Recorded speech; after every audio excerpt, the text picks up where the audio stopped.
இன்றைக்கி நம்ம ரொம்ப டேஸ்டியான கிறிஸ்பியான அப்பளம் தாங்க செய்ய போகிறோம். அதுவும் ஒரு துளி எண்ணெய் குடிக்காத அப்பளம் தாங்க செய்ய போகிறோம். இதுக்கு வந்து வெயிலெலாம் தேவையில்லைங்க, நீங்கள் நிழல்லே காய வச்சு எடுத்துக்கலாம்.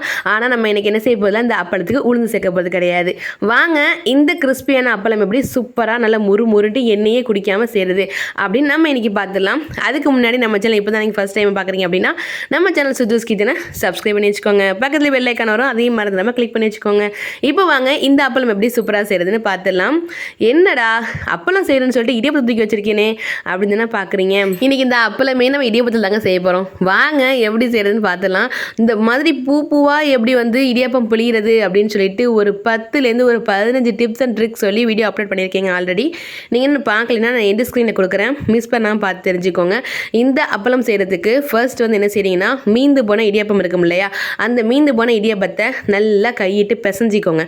நல்லா பிசைஞ்சிக்கணும் சரிங்களா. அதாவது கொஞ்சம் கூட வந்து அந்த திப்பியாக இருக்கும் இல்லையா, அந்த இடியப்பங்கிற தடமே தெரியாத அளவுக்கு நல்ல மாவு மாதிரி பிசைஞ்சு எடுத்துக்கணும். இந்த அப்பளம் வந்துங்க ரொம்ப கிறிஸ்பியாக இருக்கும். ஆனால் ஒரு துளி எண்ணெய் கூட குடிக்காதுங்க, அவ்வளோ டேஸ்டியாக இருக்கும். நீங்கள் சும்மா கூட ஸ்நாக்ஸாக கூட செஞ்சு கொடுக்கலாம் குழந்தைங்களுக்கு. அவ்வளோ ஜாலியாக விரும்பி சாப்பிடுவாங்க.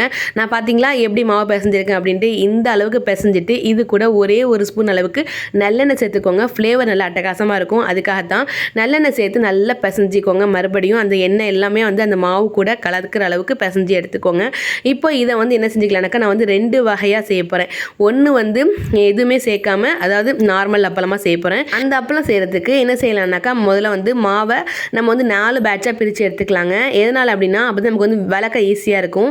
அதுக்காகத்தான் இந்த மாதிரி பசஞ்சு எடுத்துட்டு இது கூட நம்ம வந்து அரிசி மாவு சேர்க்கக்கூடாது, மைதா மாவு சேர்த்து வளர்த்திங்கன்னா உங்களுக்கு ரொம்பவே ஈஸியாக வந்து அழகாக வளர்த்து வரும். நல்ல மெல்லிஸாக உங்களாட்ட எந்த அளவுக்கு மெல்லிஸாக முடியுதோ அந்த அளவுக்கு நல்லா மெல்லிஸாக வளர்த்துக்கோங்க. ஏன்னா நீங்கள் மொத்தமாக வளர்த்திங்கன்னா அது பூரி மாதிரி ஆகிடுங்க, அப்பளம் மாதிரி இருக்காது. இந்த அளவுக்கு நல்லா கைகள் தெரியுது பார்த்தீங்களா, இந்த அளவுக்கு மெல்லிசாக நல்லா வளர்த்துட்டு இதை வந்து சின்ன ஒரு மூடி பயன்படுத்தி அழகாக வட்டமாக கட் பண்ணி எடுத்துக்கோங்க. கட் பண்ணிவிட்டு இந்த எக்ஸஸாக பார்த்தீங்களா பீசஸ்லாம், இதை வந்து ஒன்றா சேர்க்காதீங்க, இதை அப்படியே தனித்தனியாகவே அப்படியே பொரிச்சு எடுத்துக்கோங்க. அப்போ தான் நமக்கு வந்து ஈஸியாக இருக்கும் சரிங்களா. இப்போ அடுத்த பேட்சில் வந்து என்ன செய்ய போகிறோம்னா, கொஞ்சமாக ஜீரகம் சேர்த்துருக்கேங்க. ஜீரகம் சேர்த்து நல்லா பிசைஞ்சு விட்டுக்கோங்க. இப்போ நமக்கு மாவு ரெடி ஆகிடுச்சா. இப்போ இதை என்ன செஞ்சுக்கலாம்னாக்கா, இதே மெல்லிசாக வளர்த்துக்கோங்க. நம்ம முதல்ல செஞ்ச அதே ஸ்டெப் தாங்க. நல்லா மெல்லிசாக வளர்த்துட்டு இதை என்ன செஞ்சுக்கலாம்னாக்கா, அந்த ஒரு மூடி இருக்குல்ல, மூடி வச்சு நம்ம அழகாக ரவுண்டாக கட் பண்ணி எடுத்துக்க போகிறோங்க. அவ்வளோதான். நமக்கு வந்து 2 வகையான அப்பளம் சூப்பராக தயாராகிடுச்சு இல்லையா. ஒன்று வந்து பிளேன் அப்பளம், இன்னொன்று வந்து ஜீரக அப்பளம் சரிங்களா. அந்த ஜீரக அப்பளத்துலேயுமே என்ன செய்றீங்கன்னா, மாவு எக்ஸ்ட்ரா வரும் இல்லையா, அதை வந்து ஒன்றா சேர்க்காதீங்க. ஏன்னா ஒன்றா சேர்த்தா மறுபடியும் உங்களுக்கு பிசைஞ்சு அதை வந்து வளர்க்க முடியாது, கொஞ்சம் கஷ்டமாக இருக்கும், ஹார்டாக இருக்கும். அதனால் என்ன செய்றீங்கன்னா அதை அப்படியே வச்சுக்கோங்க. இப்போ பாருங்கள் நமக்கு வந்து அப்பளம் சூப்பராக தயாராகிடுச்சிங்க. அப்பளம் பாருங்கள் எவ்வளோ அழகாக இருக்குது அப்படின்னு சொல்லிட்டு. இதை அப்படியே வெயிலில் காய வைக்க வேண்டாம், ஜஸ்ட் நீங்கள் வந்து நிழலில் ஃபேன் காற்று கீழே காய வச்சாலே இந்த அளவுக்கு உங்களுக்கு அழகாக காஞ்சி வந்துடும். இதை வந்து நீங்கள் வந்து கொஞ்சம் லேசாக காஞ்சதோட ஒரு மூடி எடுத்து மேலே கொஞ்சம் வெயிட் வச்சிங்கன்னு வச்சுக்கோங்களேன், இந்த மாதிரி அப்பளம் வந்து சுருங்காமல் இருக்கும். நான் செய்யாமல் விட்டுட்டேன், அதனால அப்பளம் வந்து இப்படி சுருங்கி கிடக்கு சரிங்களா.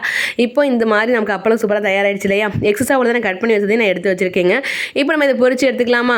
கடாயில் எண்ணெய் சூடு வந்ததோட நம்ம காய வச்சு எடுத்து வச்சுருக்க அப்பளங்களை கொஞ்சமாக போட்டு பொரிச்சு எடுத்துக்கோங்க. அவ்வளோதான். எண்ணெயே குடிக்காத நல்ல மொறுன்னு கிறிஸ்பியாக இருக்கக்கூடிய அப்பளம் ரொம்ப டேஸ்டியாக உளுந்தே சேர்க்காமல் தயாராகிடுச்சிங்க. அதுவும் நம்ம வீட்டில் மீந்து போன இடியப்பத்தில் நம்ம தயார் பண்ணியிருக்கோம். இந்த வீடியோ கண்டிப்பாக உங்கள் எல்லாருக்கும் பிடிச்சிருக்குன்னு நம்புகிறேன். பிடிச்சிருந்தால் மறக்காம வீடியோக்கு ஒரு லைக் பண்ணிடுங்க. Thank you so much, thanks for வாட்சிங்.